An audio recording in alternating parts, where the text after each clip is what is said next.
Propaganda చేసిన చోటే, కాళేశ్వరం, కూలేశ్వరం అన్న చోటే, కాళేశ్వరం అనేది ఒక వైట్ ఎలిఫెంట్ అన్న చోటే, కాళేశ్వరం అనేది ఒక పనికిరాని ప్రాజెక్ట్ అన్న చోటే ఈరోజు సగర్వంగా నిలబడ్డది కాళేశ్వర గంగ. కేసీఆర్ మానస పుత్రిక భవిష్యత్ తరాల రైతుల కోసం, తెలంగాణ రైతాంగం కోసం అహర్నిశలు శ్రమించి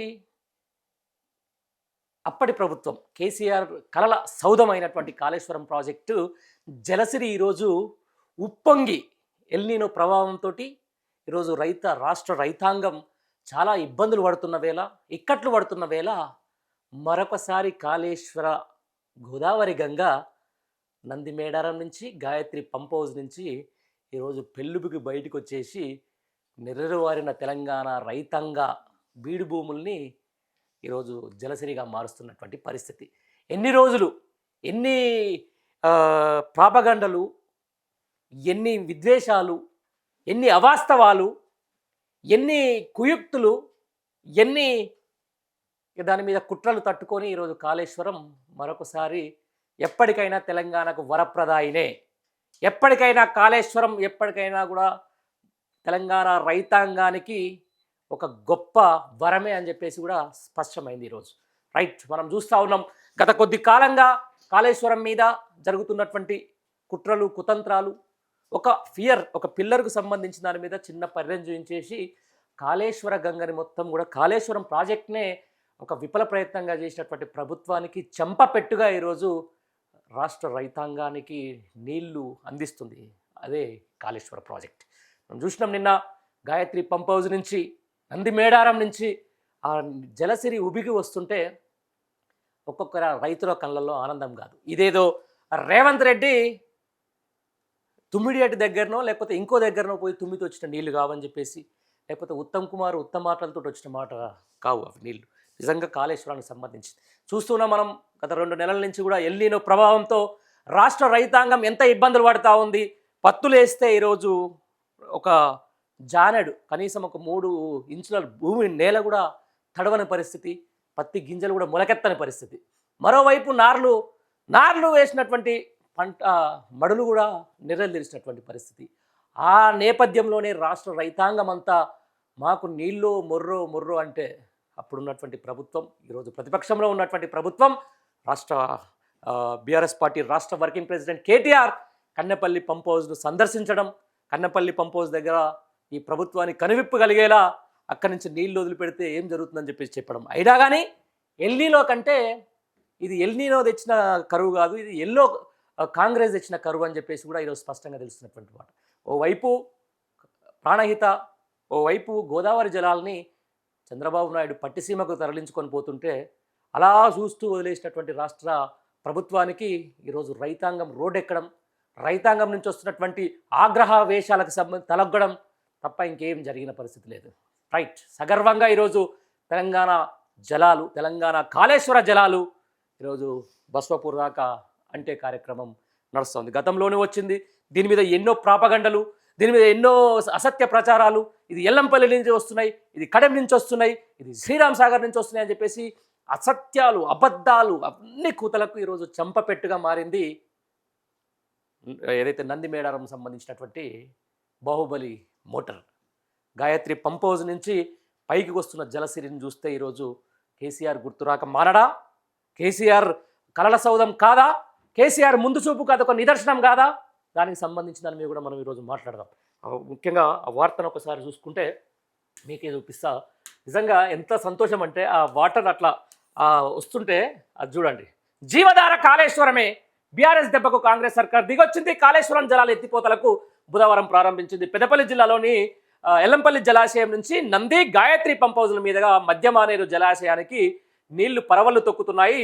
ప్రాజెక్టు డెడ్ స్టోరేజ్కి చేరువై తాగునీటికి సైతం ప్రజలు ఇబ్బందులు పడుతున్న పరిస్థితుల్లో ఆగమేఘాల మీద ప్రభుత్వం ఎత్తిపోతలు మొదలుపెట్టింది.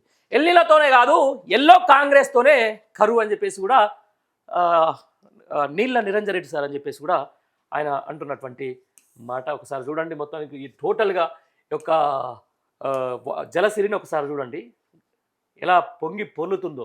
ఇంతకంటే సంతోషం ఇంకేం కావాలి? ఇంతకంటే ఆనందం ఇంకేం కావాలి? ఇంతకంటే రైతాంగానికి ఒక ఆశ ఎట్లా చిగురించాలి? ఫైనల్లీ ఇది ఒకసారి మీకు కూడా ఈ వార్తను ఒకసారి మీకు సరిగ్గా చదివి వినిపించే ప్రయత్నం, అంటే ఎంత తప్పుదోవ పట్టించే ప్రయత్నం చేస్తుంది ఈ ప్రభుత్వం, ఎంత తప్పుదోవ పట్టించే ప్రయత్నం చేస్తుంది ప్రధాన మీడియా, ఎవరైతే ఈ ప్రభుత్వానికి అనుకూలమైన మీడియా కూడా ఒకసారి మీకు చదివి వినిపిస్తా. ఎల్లపల్లి నుంచి నంది పంప్ హౌస్లోని 4 పంపుల ద్వారా మధ్య మానేరుకు విడుదలవుతున్న నీరు, అంటే మిడ్ మానేరుకు గోదావరిలో కదలిక, కృష్ణమ్మ పరుగులిక. నంది గాయత్రి పంప్ హౌస్ల నుంచి మధ్య మానేరుకు నీటి విడుదల, జూరాల ఆధారంగా ఉన్న అన్ని ప్రాజెక్టులకు కూడా శ్రీశైలంలో 823.70 అడుగులకు నీటి మట్టం, రైతుల్లో చిగురిస్తున్న ఆశలు. రైట్. పలు జిల్లాలో భారీ వర్షాలు, ఉప్పొంగుతున్న వాగులు, నిర్మల్ జిల్లాలో వాగు దాడుతున్న మహిళా మృతి, ఇంకా 17 జిల్లాలో వర్షాభావమే అని చెప్పేసి కూడా ఈ 17 జిల్లాలకు ఈరోజు కాళేశ్వరం నీళ్ళు ఎట్లా వస్తాయి, కాళేశ్వరం నీళ్ళు ఏ విధంగా పంటలు పండిపిస్తాయి అనేది మనం చూద్దాం. ఒకసారి 3వ పేజీలో కూడా వెళ్దాం. మొత్తానికి ఈ వర్షానికి సంబంధించిన దాని మీద ఏదైతే తీవ్ర వర్షాభావ పరిస్థితుల నేపథ్యంలో ఎట్లా వస్తుంది ఏం కథ దాని మీద అక్కడి నుంచి అసలు ఆ ఫోటో చూడు, ఎక్కడ కూడా వీళ్ళు లేలే.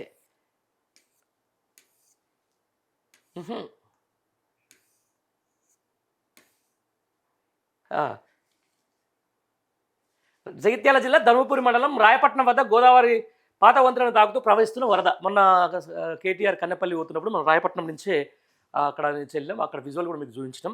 అక్కడ కొంచెం చాలా కింద నుంచి కూడా అక్కడ వర్క్ నడుస్తూ ఉంది. ఇప్పుడు ఆల్మోస్ట్ ఆ వంతెనను దాటిన తర్వాత నెక్స్ట్ రాయపట్నం అంటేనేమో ధర్మపురి నియోజకవర్గం, ఆ రాయపట్నం వంతెన దాటితే నెక్స్ట్ వచ్చేది ఇక మంతరి నియోజకవర్గం వస్తుంది అనమాట. అక్కడ చూడండి వాటర్ ఎట్లా ఏ విధంగా పోతుంది చూడండి, ఇంత గోదావరి ఎంత ఉధృతిగా నడుస్తుందో ఒకసారి చూడండి. ఉప్పొంగుతున్న వాగులు, నీట మునిగిన పొలాలు, రాష్ట్ర వ్యాప్తంగా భారీ వర్షాలు. అత్యధికంగా భూపాలపల్లి జిల్లా సర్వాయిపేటలో 19.6 సెంటీమీటర్లు, నిర్మల్ జిల్లాలో వాగు దాటుతూ మహిళా మృతి. నేడు పలు జిల్లాలకు భారీ వర్ష సూచన అని చెప్పేసి కూడా ఒక వార్త అయితే వస్తూ ఉంది. ఒకసారి నా ఫోన్ అందుకోవడా, దీనికి సంబంధించిన దాని మీద ఎంత అసత్య ప్రచారాలు చేస్తుందంటే ఈ ప్రభుత్వం. నిజంగా ఎల్లంపల్లికి సంబంధించిన దాని మీద, ఎల్లంపల్లి ప్రాజెక్ట్ అనేది ఆ నీళ్లు అది కాళేశ్వరానికి సంబంధం లేదు. అసలు కాళేశ్వరంకు ఎట్లా ఏది ఇదంతా ఎల్లంపల్లి నుంచి వస్తున్నాయి నీళ్లు, ఇదంతా అక్కడి నుంచి వస్తున్నాయి నీళ్లు, ఇక్కడి నుంచి వస్తున్నాయి అని చెప్పేసి ఏదో ఇష్టానుసారమైనటువంటి ఒక విపరీతమైనటువంటి పెడరదారు తీస్తున్నటువంటి మాట ఒకసారి మీకు చూపిస్తా. రైట్. ఎల్లంపల్లి నుంచి ఎత్తిపోసే నీళ్లు కాళేశ్వరం నీళ్లు కావా అనేది చాలామంది అడుగుతున్నటువంటి ప్రశ్న. లేదు లేదు, అది కాళేశ్వరం కాదు, మేము ఎల్లంపల్లి నుంచి ఎత్తిపోస్తున్నాం, ఆ ఎల్లంపల్లి అనేది సంబంధం లేదు. కానీ నిజంగా వాస్తవాలు అనేది మీకు నేను చూపిస్తా. రైట్. ఎల్లంపల్లి జలాశయానికి భారీ వరద వస్తుండటంతో కాళేశ్వరం ప్రాజెక్టు లింక్ 2 అంటారు దాన్ని. ఎల్లంపల్లి నుంచి మిడ్ మానేరు వరకు వచ్చే దాని మీద ఎల్లంపల్లి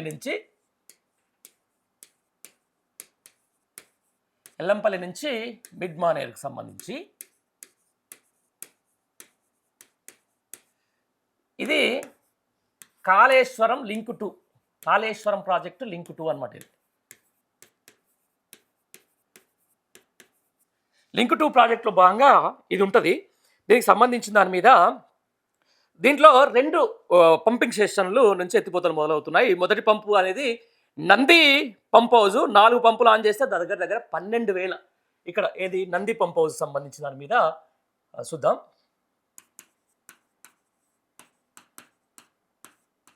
నంది పంప్ హౌస్, ఒక్క నిమిషం.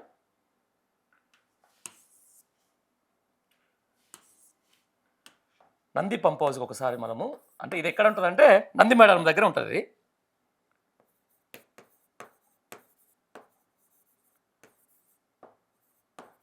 నంది పంప్ హౌస్ నుంచి మోటార్లు ఆన్ చేస్తే 12,600 క్యూసెక్ల నీటిని ఎత్తిపోయచ్చు. ఇక్కడ నీటిని, గోదావరి నీటిని నందిమేడం జలాశయానికి, అక్కడి నుంచి నీటిని 2వ pump house, Gayatri pump house అంటారు దీన్ని, గాయత్రి పంప్ హౌస్లోకి పంపి అక్కడ 3 పంపులు ఆన్ చేసి 9,400 క్యూసెక్కుల వరద నీరు ఎత్తిపోసి మిడుమానేరుకు తరలిస్తారని చెప్పేసి చూస్తూ ఉన్నాం. మిడుమానేరు ప్రజలు ఎవరైనా ఉంటే ఒకసారి ఆలోచించండి. మొన్నటిదాకా సంపూర్ణంగా అద్భుతంగా ఉన్నటువంటి మిడుమానేరు నీటి జలాశయం ఈరోజు ఎక్కడ పోయింది, ఈరోజు మళ్ళీ ఎందుకు వస్తుంది? ఆ నీటి జలాశయానికి, నంది మేడారానికి, నంది పంప్ హౌస్కు, గాయత్రి పంప్ హౌస్కు ఏంటి సంబంధం అనేది ఈరోజు అక్కడ ఉన్నటువంటి ప్రజలు చెప్పాలి, అక్కడ ఉన్నటువంటి రైతులు చెప్పాలి. ఎందుకు కావాలని చెప్పేసి కాళేశ్వరం మీద కక్ష సాధింపు చర్యలు చేపట్టి ఇన్ని రోజులు మిడ్ మార్నింగ్ ఎండగొట్టిరని చెప్పేసి ప్రజలు అక్కడ ఉన్నటువంటి ప్రజాప్రతినిధులు నిలదీయాలి, ఎక్కడిదక్కడ వాళ్ళని గిరావు చేయాలి. దానికి సంబంధించిన దాని మీద ఇదంతా ఎల్లంపల్లి అనేది కూడా కాళేశ్వరంలో ఒక భాగమే. ఎల్లంపల్లిలో ఉన్నటువంటి నంది పంప్ హౌస్ కూడా, నంది మేడారం దగ్గర ఉన్నటువంటి ఏదైతే అది ఉందో అది కూడా కాళేశ్వరంలో ఒక భాగమే. అక్కడి నుంచి ముందుకు వస్తే గాయత్రి పంప్ హౌస్ కూడా కేసీఆర్ కట్టినటువంటి కాళేశ్వరంలో భాగంగా తీసినటువంటి బాహుబలి మోటార్లే. అది గుండెకాయ లాంటిది. దానికి సంబంధించిన దాని మీద కూడా మీకు కొన్ని నిజాలు చెప్పే ప్రయత్నం అయితే నేను చెప్తా ఉంటాను. అయితే కాళేశ్వరం ప్రాజెక్టు వ్యవస్థ నుంచి నీరు పారినా కూడా కాళేశ్వరం నీళ్ళు కావట అని చెప్పేసి కూడా ఒక అది చేస్తాను. ఎల్లంపల్లి నీళ్ళని, శ్రీరామ్ సాగర్ నీళ్ళని, కడియం నీళ్ళని ఇట్లా కాళేశ్వరం తక్కువ చేసే ప్రయత్నం చేస్తూ ఉన్నారు. ఇప్పుడు ఏదైతే ఇది ఉందో ఈ వాటర్ సంబంధించిన దాని మీద మీకు చూపిస్తాను నేను. ఎంత అది చేస్తున్నారంటే దీన్ని ఎంత ఘోరాతి ఘోరమైనటువంటి అసత్య ప్రచారం చేస్తున్నారంటే ఇగో ఇది ఒకసారి చూడండి. ఇది బాగా ఒకసారి మీరు ఎల్లంపల్లి నుంచి నంది పంప్ హౌస్లో 4 పంపుల ద్వారా మధ్య అనేది విడుదలవుతున్న నీరు అని చెప్పేసి ఇది అంటారు. దీనికి సంబంధించిన దాని మీద ఇది ఈ వాటరు ఏమంటారు, ఎల్లంపల్లి నీళ్ళు అంటారు. ఎల్లంపల్లికి సంబంధించిన నువ్వు ఏమంటారు మధ్యలో వదిలిపెడితే కేసీఆర్ తీసుకున్న దాన్ని చాలా భారీ ఎత్తున ఏమంటారు దాన్ని బాహుబలి మోటార్లు పెట్టేసి ఈరోజు ఆ యొక్క అద్భుతమైనటువంటి ఆ కంపోనెంట్స్ నుంచి, ఆ పంప్ హౌస్ నుంచి వచ్చే నీళ్లు బయటికి, ఇది దానికి సజీవ సాక్ష్యం. కానీ దేని మీద అసత్య ప్రచారాలకు సంబంధించి దాని మీద కూడా నడుస్తూ ఉంది. రైట్. దీంతో పాటుగా గత కొద్ది కాలంగా మళ్ళీ వీళ్ళు ఒకటి నేర్చిరు. కాళేశ్వరం ప్రాజెక్ట్ లేకుండానే మళ్ళా తెలంగాణ రాష్ట్రంలో అద్భుతమైనటువంటి పంట వండిందని చెప్పేసి ఏం లేదు. అదంతా బూటకపు మాట, అదంతా అసత్య ప్రచారపు మూట, అంతకుమించి ఇంకేం లేదు. దీని తర్వాత కాళేశ్వరం ఒక ప్రాజెక్ట్ అనేది కాదు. వాస్తవానికి అయితే మీకు చెప్పేది వందలాది కంపోనెంట్ కలిగిన వ్యవస్థ కాళేశ్వరం ప్రాజెక్టు నిర్మాణం అయిన తర్వాత ఎల్లంపల్లి, మిడ్మానేరు జలాశయాలు కాళేశ్వరం ప్రాజెక్టులో ఒక విడదీయరాని కంపోనెంట్గా మారిపోతుంది. ఒకవేళ ప్రాణహిత చేవెళ్ల ప్రాజెక్టు యథాతథంగా నిర్మాణం అయి ఉంటే కూడా ఎల్లంపల్లి, మిడ్మానేరు ఆ ప్రాజెక్టులో భాగమయ్యాయి. ఈ విస్తృతమైన కాళేశ్వరం వ్యవస్థలో పారే నీరు కాళేశ్వరం నీరు కాకుండా పోతాయా? శ్రీరామ్ సాగర్లోకి వరద వచ్చినప్పుడు అక్కడి నుంచి నీరు కాళేశ్వరం వ్యవస్థలోకి చేరుతాయి. కడెం ఎల్లంపల్లి నుంచి నీటిని ఎత్తిపోసి పారించేది కూడా కాళేశ్వర వ్యవస్థనే. అది బాగా గుర్తుపెట్టుకోవాలి. ఎవరైనా గిది ఎల్లంపల్లి నీళ్ళు అంటే ఆడనే మూతి మించి మీకు కావాలంటే చెప్పేసి నేను కొన్ని లీడ్స్ కూడా ఇస్తాను, వాళ్ళకి చెప్పండి అది ఎల్లంపల్లి నీళ్ళు కావరా నాయన. ఎల్లంపల్లి అనేది ఈ కాంగ్రెస్ గవర్నమెంట్ దాన్ని నాంచి 60 ఏళ్ల పాటు అరిగోస తీసి దాని పక్కన పెడితే ఎల్లంపల్లి దగ్గర ఏదైతే ఒక గాయత్రి పంప్ హౌస్ గానో లేకపోతే నంది పంప్ హౌస్ గానో నిర్మించి అక్కడ నుంచి 12,000కు పైగా క్యూసెక్ల నీటిని పంపింగ్ చేసే సామర్థ్యంగా మార్చింది కేసీఆర్ కలలుగన్నటువంటి కాళేశ్వరం ప్రాజెక్ట్. రైట్. దీనికి సంబంధించిన దాని మీద మళ్ళొకసారి వస్తే కడెం ఎల్లంపల్లి నుంచి నీటిని ఎత్తిపోసి పారించేది కాళేశ్వర వ్యవస్థ ద్వారానే. ఈ 2 తావుల్లో నీరు లేనప్పుడు మేడిగడ్డ నుంచి ఎత్తిపోసే నీరు కూడా ఈ కాళేశ్వరం వ్యవస్థల నుంచే పంట పొలాలకు సాగునీరు, శ్రీరామ్ సాగర్, నిజాం సాగర్ ఆయకట్టు స్థిరీకరణకు సాగునీరు, చెరువులు, చెక్ డ్యాంలు నింపడానికి హైదరాబాద్ ఇతర పట్టణాలకు, గ్రామాలకు తాగునీరు అందుతాయి. మేడిగడ్డ నుంచి ఎత్తిపోసే నీరు మాత్రమే కాళేశ్వరం నీళ్ళట. మేడిగడ్డ నుంచే కాదు, ఎల్లంపల్లి నుంచి ఎత్తిపోసే నీళ్లు కూడా కాళేశ్వరం నీళ్ళే. గాయత్రి పంప్ హౌస్ నుంచి ఎత్తిపోసే నీళ్లు కూడా కాళేశ్వరం నీళ్ళే. కన్నెపల్లి నుంచి ఎత్తిపోసేది కాళేశ్వరం నీళ్ళే. ఆ తర్వాత సుందిల్ల అన్నారం నుంచి ఎత్తిపోసేది కాళేశ్వరం నీళ్ళే. అక్కడి నుంచి కొండపోచమ్మ సాగర్కి వచ్చేది కాళేశ్వరం నీళ్ళే. రంగనాథ సాగర్కి వచ్చేది కాళేశ్వరం నీళ్ళే. మల్లన సాగర్కి వచ్చేది కాళేశ్వరం నీళ్ళే. బస్వాపురంకి వచ్చేది కాళేశ్వరం నీళ్ళే. అది మొత్తం ఉత్తర తెలంగాణ నుంచి దక్షిణ తెలంగాణ వరకు పాడే ప్రతి జలం కూడా కాళేశ్వరం ప్రాజెక్టులో భాగంగా అనుసంధానమైనటువంటి గోదావరి జలమే. అంతకుమించి ఇంకేం లేదు. ఇదంతా అసత్య ప్రచారాలు, తప్పుడు ప్రచారాలు. కరువు వచ్చినప్పుడే తెలుస్తుంది ఇది ఎల్లినో కరువు కాదు, ఎల్లో కాంగ్రెస్ కరువు అని చెప్పేసి కూడా రైతులు జోకులు వేసుకుంటున్నటువంటి పరిస్థితి. కిందికి నీళ్లు వదిలిపెట్టడానికి, చంద్రబాబు నాయుడుకు సంబంధించిన పట్టిసీమను ఎత్తిపోయడానికి, మొన్నటిదాకా జరిగిన నీటి దోపిడికి ఈరోజు ప్రజల ఆగ్రహం, రైతుల అసంతృప్తి మూటగట్టుకున్న ఈ ప్రభుత్వం తప్పనిసరి పరిస్థితుల్లో ఈరోజు కాళేశ్వరం ప్రాజెక్టుని నీటిని విడుదల చేయాల్సి వచ్చింది. ఇప్పుడు చెప్పండి నిజాలేంది, ఇప్పుడు మాట్లాడండి అసలు ఎల్లంపల్లి నీళ్ళు ఏంది, ఇప్పుడు మాట్లాడండి కడెం ప్రాజెక్ట్ ఏంది, ఇప్పుడు మాట్లాడండి శ్రీరామ్ సాగర్ ప్రాజెక్ట్ ఏంది. అవన్నిటికీ సంబంధించిన దాని మీద దానికి అనుసంధానమైనటువంటి కాళేశ్వరం ప్రాజెక్టు ఏ విధంగా ఈరోజు మిడ్మానేరుకు నీళ్లు పంపిస్తూ ఉంది అది చెప్పండి. ఒక మేడిగడ్డను పట్టుకొని, మేడిగడ్డకు సంబంధించిన దాని మీద ఒక 2 పిల్లర్ను పట్టుకొని అసత్య ప్రచారాలు పరిరలు పెట్టుకో ఇగో ఇక్కడ వలిగింది అక్కడ వలిగిందని చెప్పిన ఈ నాయకులకు మూతి ఏమంటారు పగిలేలా సమాధానం చెప్పింది ఈరోజు కాళేశ్వరం ప్రాజెక్ట్. దీనికి సంబంధించిన దాని మీద కూడా ఇంకొక కీలకమైన అంశాలు మీకు చెప్పాలి. తుమ్మిడి అటు వద్ద నీటి లభ్యత ప్రాజెక్ట్ అవసరాలకు తగినంత లేదని చెప్పిన సిడబ్ల్యూసి కాళేశ్వరం ప్రాజెక్టులో మేడిగడ్డ వద్ద 75% విశ్వనీయత కలిగిన నీటి లభ్యత, అదే డిపెండబుల్ యాల్డ్ అంటారు దాన్ని, 284 టీఎంసీల లెక్కగట్టి 240 టీఎంసీలు ఉపయోగించుకోవచ్చని పేర్కొన్నది. ఇందులో గోదావరి నుంచి ఎత్తిపోసుకున్న నీరు 195 టీఎంసీలు. ఇక ఎల్లంపల్లి ప్రాజెక్టులో లభ్యమైన నీరు 20 టీఎంసీలు. ఇక ఆన్లైన్ చెరువుల పరివాహక ప్రాంత నీటి లభ్యత 10 టీఎంసీలు. ఆయకట్టు ప్రాంతంలో లభ్యమయ్యే భూగర్భ జలాలు 25 టీఎంసీలు. మొత్తం 250 టీఎంసీలు. ఆవిరి నష్టాలు 10 టీఎంసీలు తీసివేస్తే నికరంగా లభ్యమయ్యేది 240 టీఎంసీలు. అంటే తెలంగాణని ఎంత సస్యశ్యామలం చేసుకోవచ్చో మీరే అర్థం చేసుకోండి. అన్ని జలాశయాలు నిండగా ఉంటే ఎల్నీనో కాదు కదా, దాని అమ్మ నేను వచ్చినా కూడా తెలంగాణ రైతాంగానికి, తెలంగాణ పంటలకు, తెలంగాణ ఏమంటుంది దాన్ని సాగునీటికి, తాగునీటికి ఇంత కూడా కాదు. ఇది కాళేశ్వరం ప్రాజెక్ట్ అంటే. దీని మీద ఇక మాట్లాడతారు. ఇక చూద్దాం. ఇందులో కాళేశ్వరం ప్రాజెక్టు ద్వారా సిడబ్ల్యూసి ఆమోదించిన నీటి వినియోగం కొత్త ఆయకట్టుకు 18.25 లక్షల ఎకరాలకు సాగునీరు, 134.50 టీఎంసీలు. శ్రీరామ్ సాగర్, నిజాం సాగర్, సింగూరు, వరద కాలువ ఆయకట్టు స్థిరీకరణ 18.82 లక్షల ఎకరాల్లో మొత్తంగా 25% నీటి కొరతను పరిగణించి 34.50 టీఎంసీలు. హైదరాబాద్ నగరానికి 30 టీఎంసీలు.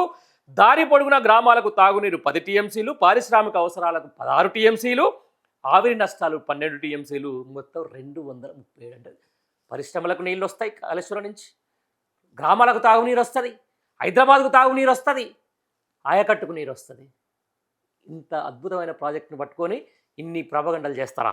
తర్వాత కాళేశ్వరం నిర్మాణంలో శ్రీరామ్ సాగర్, నిజాం సాగర్, సింగూరు, గన్పూర్ ఆనకట్ట, Kadam, Yellampalli, mid Maner, loyal Maner, upper Maner, వేలాది చెరువులు, చెక్ డ్యాంలు, సమీకృత గోదావరి వ్యాలీ అభివృద్ధి పథకం అంటే ఇంటిగ్రేటెడ్ గోదావరి వ్యాలీ డెవలప్మెంట్ ప్రాజెక్టులో అనుసంధానం అయినాయి అని చెప్పేసి కూడా ఈ వాస్తవాలను గమనిస్తే ఎల్లంపల్లి వద్ద లభ్యమయ్యే 20 టీఎంసీల నీరు కూడా కాళేశ్వరం ప్రాజెక్టులో భాగమేనని తెలిసిపోతుంది. సిడబ్ల్యూసి ఆమోదించిన ఈ లెక్కలు చూసిన తర్వాత కూడా ఎల్లంపల్లి నుంచి ఎత్తిపోసుకునే నీరు కాళేశ్వరం నీళ్ళని ఒప్పుకోకుండా అవి కాళేశ్వరం నీళ్ళు కావు, ఎల్లంపల్లి నీళ్ళని వాదించే వారి కళ్ళు తెరుచుకోకపోతే ఇక ఎవరేం చేసేది ఉండదు. వారి అజ్ఞానానికి చింతించడం తప్ప. రైట్. ఎల్లంపల్లి అంటున్నారు. 60 సంవత్సరాలు తెలంగాణ పడావు పెట్టింది ఎవరు? ఎక్కడి తుమ్మిడి హట్టి, ఎక్కడి ప్రాణహిత చేవెళ్ళ? ఏం చేసి ప్రాణహిత చేవెళ్ళకి వీళ్ళు చేసింది ఏంది? ఏమనంటే గ్రావిటీ అంటారు, ఏమనంటే ఎత్తిపోవాల్సిన అవసరం ఏందంటారు, ఏమనంటే మేడిగడ్డ ఆడ కట్టాల్సిన అవసరం లేదంటారు. కనీసము ఒక రూమ్ కట్టియలేనోనికి ఇది ఏం తెలుస్తుంది కాళేశ్వరం విలువ? కనీసము ఒక ఏమంటారు దాన్ని, ఒక పూరి గుడిసె కూడా కట్టించలేనోనికి ఏం తెలుస్తుంది కాళేశ్వరం విలువ? కాళేశ్వరం అనేది ఒక మేడిగడ్డో, ఆ మేడిగడ్డలో ఉన్న 23, 24 నెంబర్ పిల్లర్లు కావు. కాళేశ్వరం అనేది ఒక వ్యవస్థ. కాళేశ్వరం అనేది ఒక రిజర్వాయర్లకు, పంప్ హౌజులకు, ఆ తర్వాత బ్యారేజ్లకు, అన్నిటికీ ఒక నెలవు. కాళేశ్వరం అనేది ఒక 100 కిలోమీటర్ల టన్నెల్స్ ఉంటాయి దాంట్లో.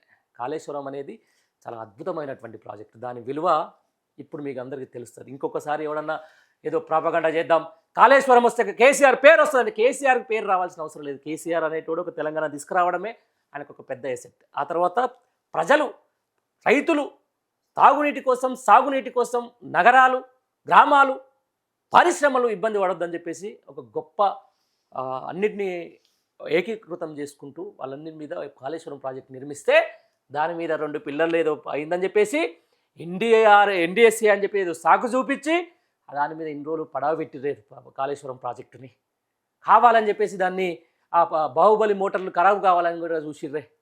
కావాలని చెప్పేసి కన్నెపల్లి పంప్ హౌస్ నుంచి కూడా నీళ్లు 92 మీటర్లు కూడా గోదావరి నీటి పోతుంటే కూడా ఎత్తిపోయడానికి సంకోచించిర్రే ఈ ప్రభుత్వం. కానీ తప్పుతుందా? ప్రకృతి ఊకుంటుందా? గోదావరి తల్లి ఊకుంటారా? అరే ఏమన్నా తెలంగాణ రైతులను నేను ఎట్లా చదువుకుంటా, పక్క నుంచి వెళ్ళిపోతా, తెలంగాణ నుంచి తలాపన వెళ్ళిపోతుంటా, నేను కనీసం నా తెలంగాణ రైతాంగానికి నేను నీళ్ళు ఇచ్చుకుంటూ పోనా అని చెప్పేసి బాధపడదా? బాధపడ్డది. బాధపడే ఈరోజు అదే ప్రాజెక్టు ద్వారా నీళ్ళని బయటకు వచ్చేసి ఈరోజు రైతుల పంట పొలాల్ని కడుగుతుంది, రుణం తీసుకుంటుంది. గోదావరి రుణం తీసుకుంటుంది, ప్రకృతి రుణం తీసుకుంటుంది. కానీ కాంగ్రెస్ ఏం చేస్తుంది? పగ తీర్చుకుంటుంది. కాంగ్రెస్ ఏం చేస్తుంది? రైతులను గోసపెడతా ఉంది. కాంగ్రెస్ ఏం చేస్తూ ఉంది? పక్క రాష్ట్రానికి అడుగులకు మడుగులు వదులుతూ ఉంది. పట్టిసీమకు జై కొడుతుంది, కాళేశ్వరానికి నై కొడుతుంది. ఇంత దరిద్రమైన వ్యవస్థరా? ఇంత కుళ్ళున రైతులంటే ఇంత చిన్న చూపా? రైతులకు సంబంధించిన ఎవరైతే ఏందబ్బా తెలంగాణ ప్రజల కష్టార్జితం నిర్మించినటువంటి కాళేశ్వరం ప్రాజెక్ట్. ఆ కష్టార్జితం నుంచి వచ్చినటువంటి ఆ నీటి ఊట ఈరోజు మనం వాడుకోవాల్సిన పని లేదా? ఇంత ఇంత దుష్టమైన పరిపాలన చేస్తారా? నీటి మీద, రైతుల మీద, పంటల మీద, పారిశ్రామ పరిశ్రమల మీద, గ్రామాల మీద చరిత్ర క్షమిస్తుందా? పుడమి తల్లి క్షమిస్తుందా? రైతు గోస పట్టదా? రైతు గోస పెట్టుకున్న రైతు కన్నీళ్ళు మీకు రేపు పొద్దున శాపంగా తాకవా? ఇవన్నీ ఆలోచించుకోవాలి. ఇంకోరైనా తెలివనక ఏది పడుతుంది, ఏది వాట్సాప్ యూనివర్సిటీ లేకపోతే ఇంకోటి ఏది పడుతుంది వాట్సాప్ పెట్టుకుంటే నమ్మకండి. ఈరోజు కాళేశ్వరం ప్రాజెక్టే తెలంగాణకు 110% వరప్రదాయిని. అది ఇప్పుడు కాదు, ఎప్పుడు కాదు, చరిత్రలో ఇంకెన్ని రోజులైనా కూడా అది నిలబడుతుంది. చరిత్రలో ఇంకెన్ని సంవత్సరాలైనా కూడా సగర్వంగా కాళేశ్వరం ప్రాజెక్ట్ అనేది దేశంలోనే ఒక నెంబర్ 1 ప్రాజెక్టు, ప్రపంచం గుర్తించినటువంటి ఒక నెంబర్ 1 ప్రాజెక్టుగా అవతరిస్తుంది. ఆ నీటి వినియోగమే రేపు తెలంగాణని సస్యశ్యామలం చేస్తుంది అనే దాంట్లో ఎలాంటి అతిశయోక్తి అయితే లేదు.